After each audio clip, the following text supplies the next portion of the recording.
আসসালামু আলাইকুম রহমতুল্লাহ।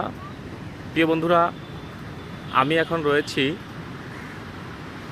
ঢাকার ঐতিহ্যবাহী রমনা পার্ক। আসলে শুধু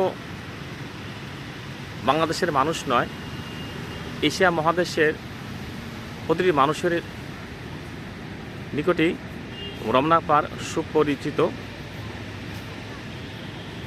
রমনা পার্কে সব শ্রেণীর মানুষ তাদের পরিবার নিয়ে ঘুরতে আসেন। আসলে অন্যান্য পার্কে আমরা দেখেছি বা অন্যান্য বিনোদনের জায়গায় দেখেছি নির্দিষ্ট একটা টাইম থাকে, এটা সকাল হতে পারে, বিকেলে হতে পারে, কিন্তু রমনা পার্ক একটু ডিফারেন্ট। কারণ রমনা পার্কে সকাল বিকাল বলতে কোনো কথা নেই, এখানে সবসময় মানুষ আসে, সবসময় উন্মুক্ত থাকে, সব শ্রেণীর মানুষই আসে।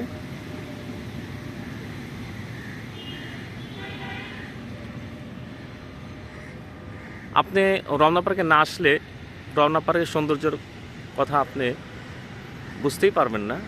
আসলে এত সুন্দর একটা জায়গা রয়েছে, একটা পার্ক রয়েছে আমাদের বিনোদনের জন্য ঢাকা শহরে।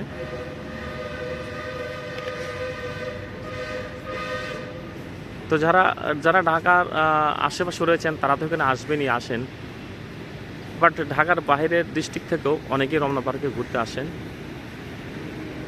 আমার বিশ্বাস যারা কিছুদিন পূর্বে এসেছেন, এখন যারা আসবেন দেখবেন যে রমনা পার্কের পরিবেশ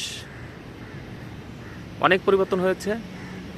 আগের রমনা পার্ক আর এখনকার রমনা পার্ক অনেক ডিফারেন্ট। আমি আশা করব আপনারা আসবেন, অবশ্যই আপনাদের ভালো লাগবে। সবাই ভালো থাকবেন। আল্লাহ হাফিজ।